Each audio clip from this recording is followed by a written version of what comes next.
Hello hello guys. Guys, welcome to Priya Munis channel. நம்ம இப்போ எங்கே போகிறோம் பார்த்தீங்கன்னா ஹாஸ்பிட்டலுக்கு போகிறோம். பாப்பாவுக்கு வீங்கிருக்கு இல்லைங்களா, அது வந்து ஸ்கேன் பண்ணிட்டு வர சொல்லியிருக்கிறாங்க. நேற்று ஓரளவுக்கு பரவாயில்லாமல் இருந்துச்சு, இன்றைக்கி ரொம்ப வலிக்குதுன்னு நைட்டில் அழுகிறா. சரின்னு போய் ஸ்கேன் பண்ணி பார்த்துட்டு என்னன்னு பார்த்தோன்னா திருப்பூர் ஜிஹெச்சுக்கு தான் போகிறோம். போய் என்னன்னு பார்க்கலான்னு சொல்லி கிளம்பிகிட்ருக்கோம். என்னடா ஒன்று போகணும்னு வந்துட்டே நினைச்சு தலைவலியாக இருக்குது. மனசுக்கு ரொம்ப கஷ்டமாக இருக்குது. என்ன பண்ணுறதுனே தெரிய மாட்டேங்குது. நமக்கு ஏதாவது வந்துட்டால் கூட பிரச்சனை இல்லை, குழந்தையா அவளை என்ன பண்ணுறதுனே நைட்டெல்லாம் தெரிய காய்ச்சல் மாட்டேங்குது. அடிக்கிறக்க ஆரம்பிச்சிருச்சு. திடீர்னு காலையில் எழுந்திரிச்சு அழுகிறா. கொட்டாய் விட மாட்டேறா, திரும்பி படுக்க மாட்டேறா, வாய் சரியாக ஓப்பன் பண்ண முடியல, அழுகிறா. என்ன சொல்கிறாங்கன்னு எங்களுக்கு தெரில. வாங்க நீங்கள் என்ன சொல்கிறாங்க அப்படின்னு உங்களுக்கும் சொல்கிறோம். ஓகேவா, வீடியோக்குள்ளே போகலாம். வீட்டிலேருந்து கிளம்பிட்டோம். டைம் பார்த்தீங்கன்னா கரெக்டாக 8 ஆயிடுச்சுமா. 8 மணிக்கு தான் கிளம்புனோம். எதனால் அப்படின்னு பார்த்தீங்கன்னா, நான் தெரியாமல் நைட்டு மாவு ஊற வச்சுட்டேன். அதாவது அரிசிக்கு வந்து மாவு ஊற வச்சுட்டேன். மாவு ஆட்டுறக்கு காலையில் அதை போடுறதுனால கொஞ்சம் டைம் ஆயிடுச்சு. இல்லாட்டினா எந்திரிச்சோன்னே கிளம்பியிருக்கோம். ஹாஸ்பிட்டல் வந்தாச்சு. உள்ளே போய் பார்க்கலாம் டாக்டர் என்ன சொல்கிறாங்க என்ன அப்படின்னு சொல்லிட்டு நம்ம உள்ளே போய் பார்க்கலாம்.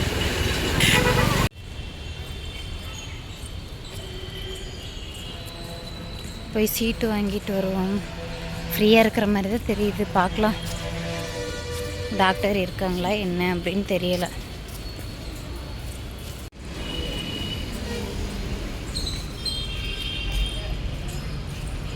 டாக்டர் வந்து பார்த்திங்கன்னா மீட்டிங் போயிருக்காங்களாம்மா. டாக்டர் இருக்காங்க, பட் ஆனால் மீட்டிங் போயிருக்காங்க. ஆளுகளும் கம்மியாக தான் இருக்காங்க. பாப்பா உட்கார வச்சுட்டு 2 பேர் நின்றுட்டுருக்கோம்.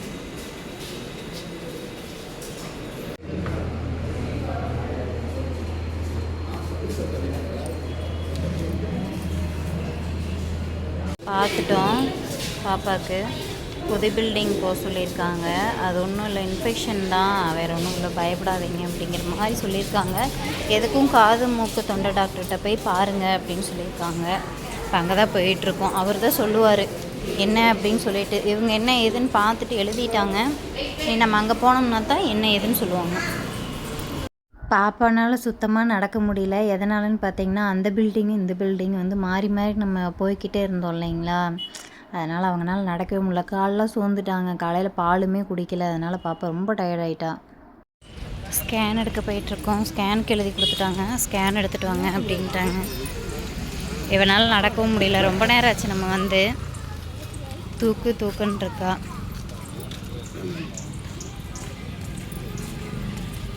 ஸ்கேனுக்கு வந்து டோக்கன் போடுறதுக்கு மாமா உள்ளே நிற்கிறாங்க. இன்றைக்கி வந்து ப்ரெக்னெண்ட்டாக இருக்கிறவங்களுக்கும் பார்ப்பாங்களாட்ருக்கு. உள்ளே ஃபுல்லாக நிறைய கூட்டமாக இருந்துச்சு.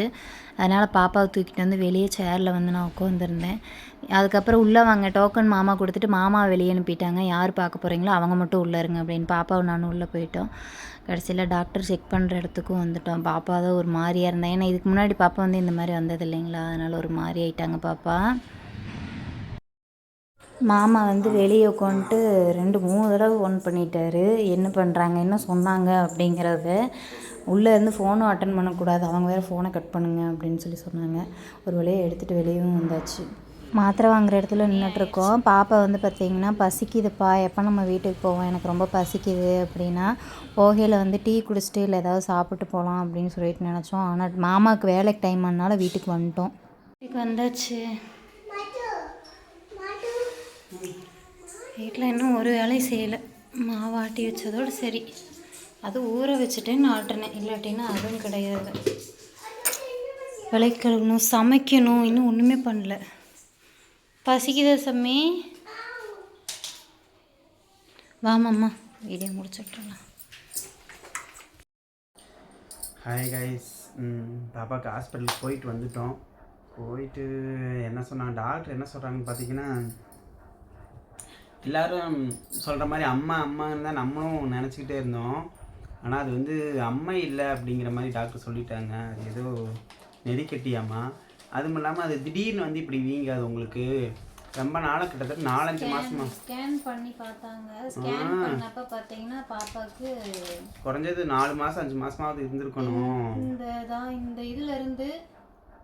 இதுலேருந்து இது வரைக்கும் அப்படியே வந்து பார்த்தீங்கன்னா அந்த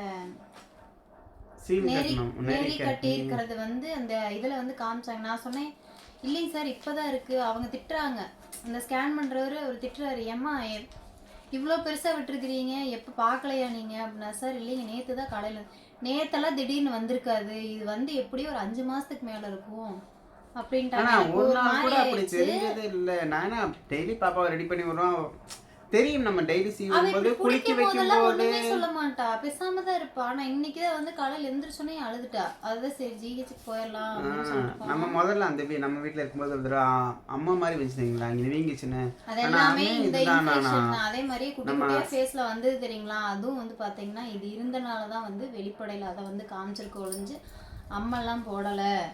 என்ன ஒரு விஷயம் பயமாக இருக்குன்னா டாக்டர் வந்து இப்போ வந்து 5 நாளைக்கு மாத்திரை கம்பல்சரி சாப்பிடணும்னு சொல்லியிருக்கிறாங்க.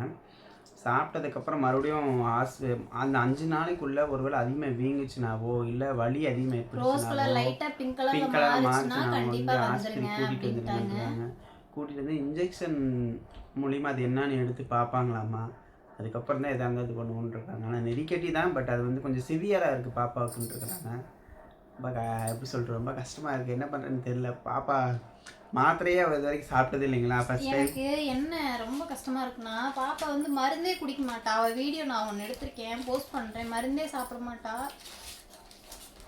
இதுல வந்து பாத்தீங்கன்னா 1.5 மாத்திரை கொடுக்க சொல்லியிருக்காங்க. அவளுக்கு முழுங்கவும் தெரியாது, ஒன்றும் தெரியாது. இதுல வந்து 1.5 மாத்திரை அவ வந்து சாப்பிடணும். 3 நாள்ல இந்த எல்லா மாத்திரையும் சாப்பிடணும். கஷ்டமாக தான் இருக்குது. என்ன பண்ணுறதுன்னு எங்களுக்கும் தெரியல.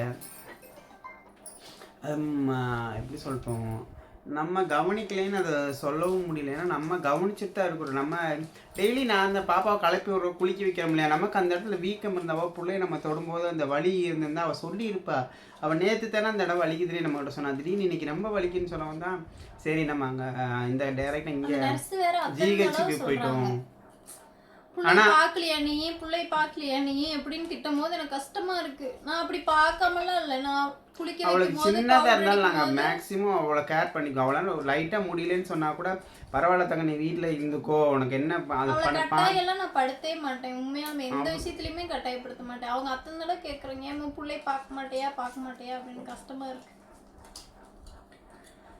அப்போ கூட வேலைக்கு போயிட்டு இருந்தோம், அதனால கவனிக்க. ஆனால் இப்போ பாப்பா கூட இருக்கிறதுனால அதனால மேக்ஸிமம் அவங்க கவனிக்காமல் இருக்கோம். நாங்கள் வேலைக்கே போன உடனே பாப்பா என்ன பண்ணுறேன்னு சாயந்தரம் வந்து அவளை நாங்கள் இது பண்ணால் விடவே மாட்டோம்.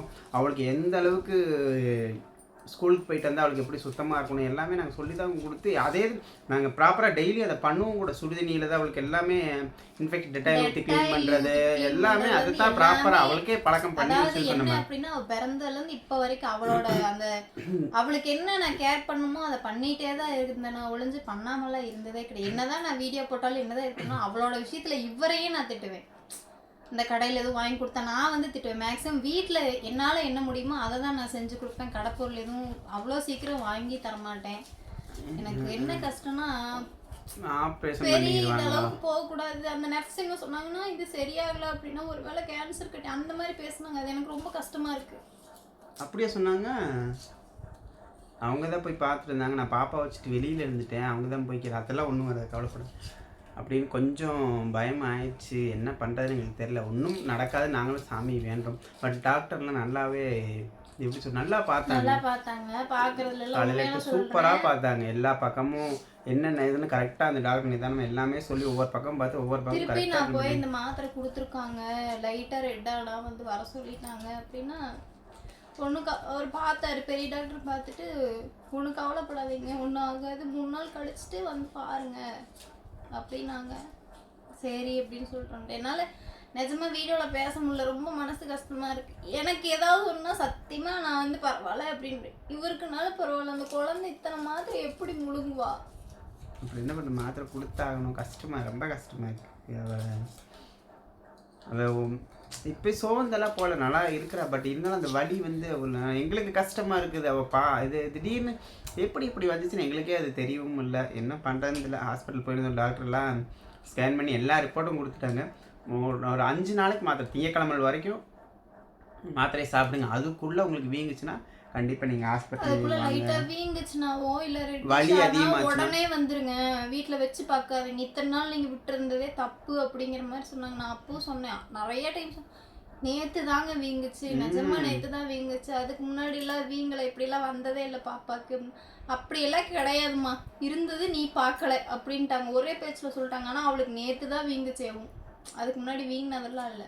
இல்லை அது உள்ளுக்குள்ளே இருந்திருக்கலாம், நமக்கு அது தெரியாது. குழந்தைகளுக்கு அது நம்ம தொட்டோம் ஆனால் வலிக்கலை. பட் அவளுக்கு இது எப்படி, அவளுக்கு கூட தெரியாமல் இருந்திருக்கலாம், எப்படி சொல்ல தெரியாமல் கூட இருந்திருக்கலாம். நமக்கு வெளியில் தெரியாதுனால எப்படி அவளுக்கு சொல்ல தெரியலையாட்டிருக்குது. பார்ப்போம். 2 நாள் மாத்திரை கொடுத்துருக்காங்க. மாத்திரை 3 நாளைக்கு சாப்பிட்டானாவே சரியாயிருங்கிறது என்னோட நம்பிக்கை. கண்டிப்பாக பெருசாக எதுவும் வராதுன்னு கண்டிப்பாக நான் நம்புகிறேன். ஸ்கூலுக்கும் அனுப்ப வேண்டாம், 3 நாள் தானே வேண்டாம் அப்படின்னு நாங்களும் முடிவு பண்ணிக்கிட்டு பரவாயில்ல. ஸ்கூலுக்கே போகல, வீட்லயே தான் இருக்கா. காய்ச்சல், அம்மா பார்த்து உடம்பு சரியில்லை. சத்தான பொருளா கொடுங்க. பெரியவங்களுக்கு ஏதாவது இருந்தாலும் நம்ம தாங்கிட்டே போயிடுவோம். குழந்தைகளுக்கு ஏதாவது காலையில் எந்திரிச்சோன்னே அழுதுட்டா. எப்பவுமே அவ பாப்பா வந்து அழுதுட்டு எந்திரிக்கவே மாட்டா. எந்திரிச்சோன்னே அப்பா வலிக்குதுப்பா, அப்பா டூ அப்பா அப்படின்னு அப்பா தான் கூப்பிடுவா. ஆனா இன்னைக்கு எந்திரிச்சோன்னே மூஞ்சி கண்ணை திறந்தோடனே அப்பா வலிக்குதுப்பா அப்படின்னு சொல்லும் போது சுத்தமா ஒண்ணுமே முடியல. என்னோட நல்லா தான் இருந்தா.